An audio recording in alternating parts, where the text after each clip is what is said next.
आज का दिन पुनः हमारी साहित्यिक यात्रा में एक कभी न भूलने वाला दिन होने जा रहा है। उसका कारण सिर्फ ये नहीं है कि हमें आयाम संस्था की ओर से सम्मानित किया जा रहा है, बल्कि इतने आत्मीय और इतने पारिवारिक लोग यहाँ उपस्थित हैं कि इसके पहले किसी भी अन्य कार्यक्रम में और सम्मान के अवसर पर भी यह उपलब्धि मुझे नहीं हासिल हो पाई। ये मेरी उपलब्धि है, ये मेरा एक अलग सम्मान है, जहाँ पर हमारे शहर के जाने माने आलोचक, शिक्षक, सहृदय व्यक्तित्व प्रोफेसर अनिल राय जी उपस्थित हों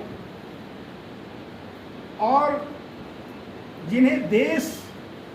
एक बहुत ही प्रतिष्ठित न केवल कवि बल्कि प्रतिबद्ध और जन प्रेमी रचनाकार के तौर पर जिन्हें याद करता हूँ पूरा देश, पूरा साहित्य जगत और पाठक समाज भी, आदरणीय स्वप्निल श्रीवास्तव जी,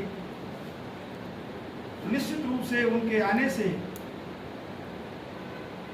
गरिमा बढ़ी है इस कार्यक्रम में। मेरे लिए तो एक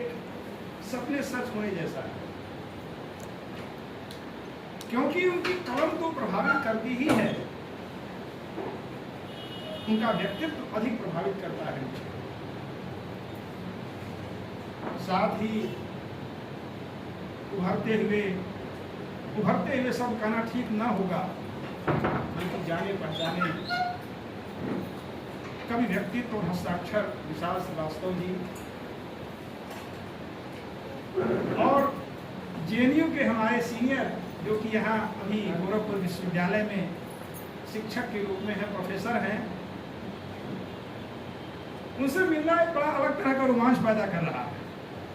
थोड़ी सी बात आपने बताई उनके बारे में। जेएनयू के दिनों को याद करता हूँ तो बिल्कुल निःशब्द हो जाते हैं, और इसके साथ आज सभागार में जिनकी भूमिका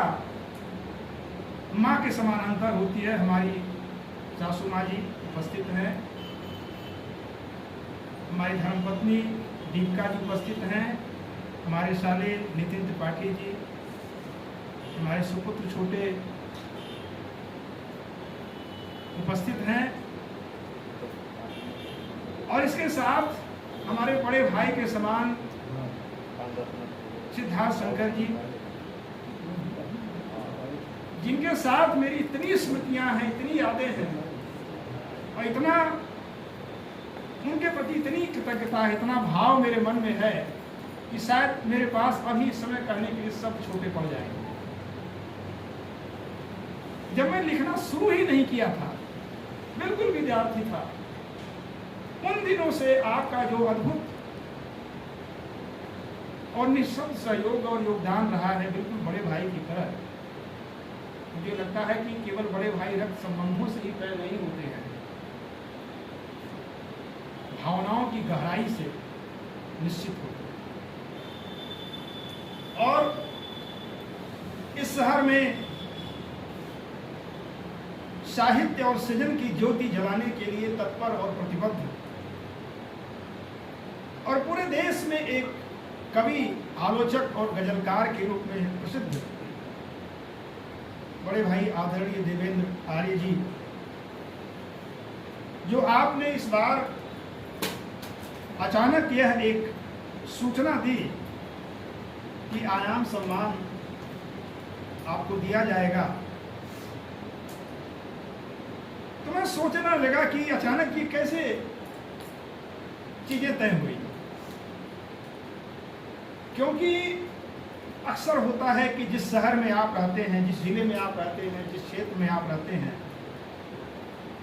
वहां आपकी स्वीकृति बड़ी मुश्किल से होती है। क्योंकि मैं जानता हूं यहाँ पर इतनी आलोचनाओं का स्तर होता है, इतने सारे लेयर्स होते हैं कि फिर आपको कुछ भी हो जाए लेकिन स्वीकृति नहीं मिलने वाली है। और वो सही भी है, मैं मानता हूँ जरूरी भी, क्योंकि जैसे घर में जैसे आपको तरह तरह के उठा पटक, खींचतान, आलोचना सहनी सुननी पड़ती है, कुछ कुछ वैसा ही यहाँ होता भी है। और मैं समझता हूँ ये शुभ है। लेकिन मेरा जनपद, मेरा गांव, मेरा शहर मुझे चाहे कितना भी उपेक्षित करे, लेकिन मुझे बहुत प्यारा है और हमेशा रहेगा। इससे अंतर पड़ता ही नहीं है कि हम यहाँ स्वीकार होते हैं या नहीं, आमंत्रित होते हैं या नहीं, सम्मानित होते हैं या नहीं, ये बिल्कुल फर्क नहीं पड़ता। हमारे यहाँ के लोग उतने ही प्रिय होंगे जितना कि बचपन में रहे, विद्यार्थी जीवन में रहे, अब साहित्यिक जीवन में। मैंने आपसे कहा कि अपने शहर में, अपने जनपद में, अपने गृह शहर में सम्मानित होना ये मेरे लिए बिल्कुल सपने जैसा है। और जब कभी सम्मान मिलता है तो मैं आपको बताऊं कि सिर झुक जाता है।